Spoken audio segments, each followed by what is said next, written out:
ये देश देश इनकलाब जिंदाबाद कहने वालों का देश है, शहीद आजम भगत सिंह का देश है।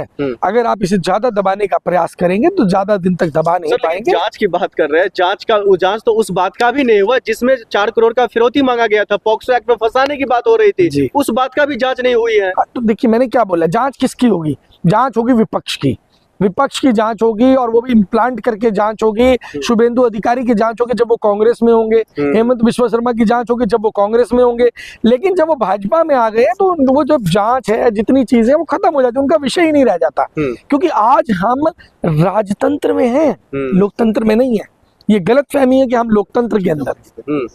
तो फिर आप कह रहे हैं जांच जो है ये राजतंत्र है, लोकतंत्र नहीं है, इस तरीके की माहौल अगर बिगड़ रही है तो फिर इसी माहौल में तो कुछ ऐसा निकल करके आना चाहिए जो इंसाफ मिले। उन 2 बेटी, छोटी छोटी बेटियों की क्या कसूर रही है जो उनके जो है पिता का साया उजड़ गया? और इस बात का शक क्या प्रतीक को पहले ही था जो उन्होंने 27 साल तक अपनी प्रॉपर्टी बेचने का अधिकार किसी को नहीं दिया? देखिए आपको एक चीज का ध्यान रखना होगा, अंधेरे के बाद सुबह जरूर होती है जी। एक पहिया है, समय का पहिया है। जब भी एक वक्त वो भी था जब हम सुना करते थे Indira is India and India is Indira, वो वक्त भी था।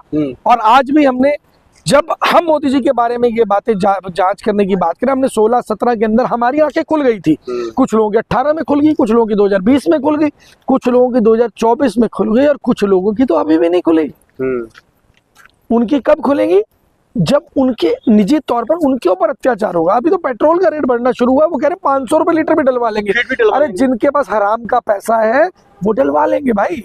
जिनकी मेहनत का पैसा है, जो दिन रात एक करके गरीब मेहनत करता है, जो सारा दिन 12 घंटे की दिहाड़ी करके पैसा करता है, ओवर टाइम करके पैसा कमाता है, उसके पास हराम का पैसा नहीं है। अभी चाचा जी को तो इसलिए समझ में आ गया है क्योंकि वो ये समझ चुके हैं एक मजे हुए राजनेता के तौर पर कि अगर आप साथ देंगे तो शायद आप कहीं एग्जिस्ट कर पाएंगे, और अगर आप साथ नहीं देंगे तो जैसे देश के अंदर बाकी लोगों की हत्याएं हुई हैं और चीजें छुपी हुई नहीं रहती हैं, चीजें कहीं ना कहीं खुल करके बाहर आ जाती है।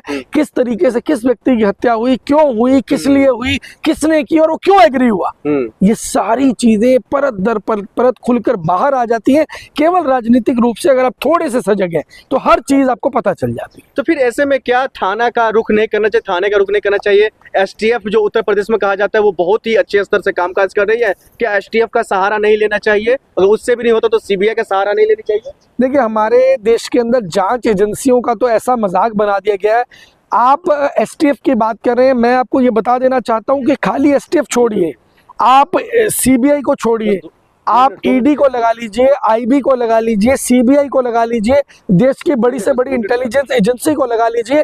कि जैसे बाबा साहब ने संविधान के बारे में एक बात कही थी, जब संविधान सभा में सवाल पूछा गया कि क्या भारत का संविधान दुनिया का सबसे बेहतरीन संविधान है, उन्होंने एक बात बोली, उस महान व्यक्ति ने आज के बारे में सोचकर उस वक्त बता दिया था कि इस संविधान को लागू करने वालों की मंशा पे डिपेंड करता है।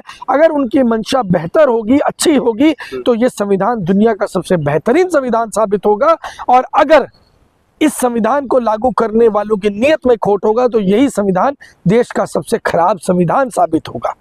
तो इसी तरीके से आज जो जांच एजेंसियां हैं, अगर उनकी नीयत अच्छी होगी तो लोकल स्तर पर काम करने वाली पुलिस भी अच्छी जांच कर सकती है, और अगर मंशा खराब होगी तो आप ईडी, सीबीआई, आईबी, रॉ जिसको मर्जी लगा दीजिए, अगर नीयत खराब होगी तो जांच ठीक नहीं हो। लेकिन 2 घंटा लेट हॉस्पिटल की बात जो हमारे चैनल के माध्यम से आप पहले भी कह चुके हैं, इसमें कहीं ना कहीं त्रुटि रही है। भाई अगर किसी की मौत हो रही है तो फिर इतने फिट आदमी अचानक से गिर जाना, पत्नी की मौजूदगी नहीं होना, सब में वो जो है चुनावी प्रक्रिया के तहत वहां पर वो कामकाज करना, ये तमाम चीजें काफी जो है ये कड़ी जो है ये सुलझ नहीं रही है।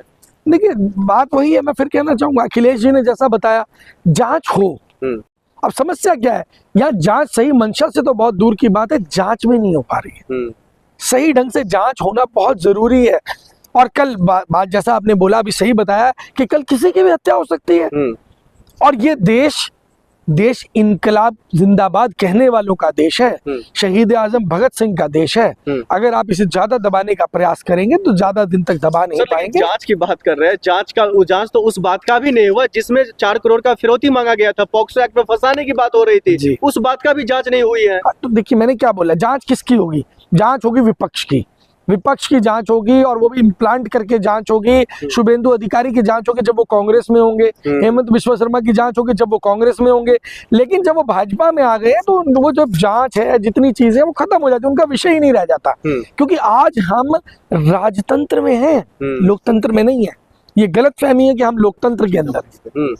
तो फिर आप कह रहे हैं जांच जो है ये राजतंत्र है, लोकतंत्र नहीं है, इस तरीके की माहौल अगर बिगड़ रही है तो फिर इसी माहौल में तो कुछ ऐसा निकल करके आना चाहिए जो इंसाफ मिले। उन दो बेटी, छोटी छोटी बेटियों की क्या कसूर रही है जो उनके जो है पिता का साया उजड़ गया? और इस बात का शक क्या प्रतीक को पहले ही था जो उन्होंने 27 साल तक अपनी प्रॉपर्टी बेचने का अधिकार किसी को नहीं दिया?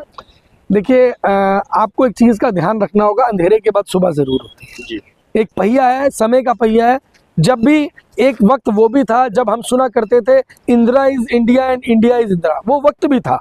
और आज भी हमने, जब हम मोदी जी के बारे में ये बातें जांच करने की बात करें, हमने 16-17 के अंदर हमारी आंखें खुल गई थी। कुछ लोगों की 18 में खुल गई, कुछ लोगों की 2020 में खुल गई, कुछ लोगों की 2024 में खुल गई और कुछ लोगों की तो अभी भी नहीं खुली। उनकी कब खुलेंगी? जब उनके निजी तौर पर उनके ऊपर अत्याचार होगा। अभी तो पेट्रोल का रेट बढ़ना शुरू हुआ, वो कह रहे 500 रुपए लीटर भी डलवा लेंगे। अरे जिनके पास हराम का पैसा है वो डलवा लेंगे भाई। जिनकी मेहनत का पैसा है, जो दिन रात एक करके गरीब मेहनत करता है, जो सारा सारा दिन 12 घंटे की दिहाड़ी करके पैसा करता है, ओवर टाइम करके पैसा कमाता है, उसके पास हराम का पैसा नहीं है।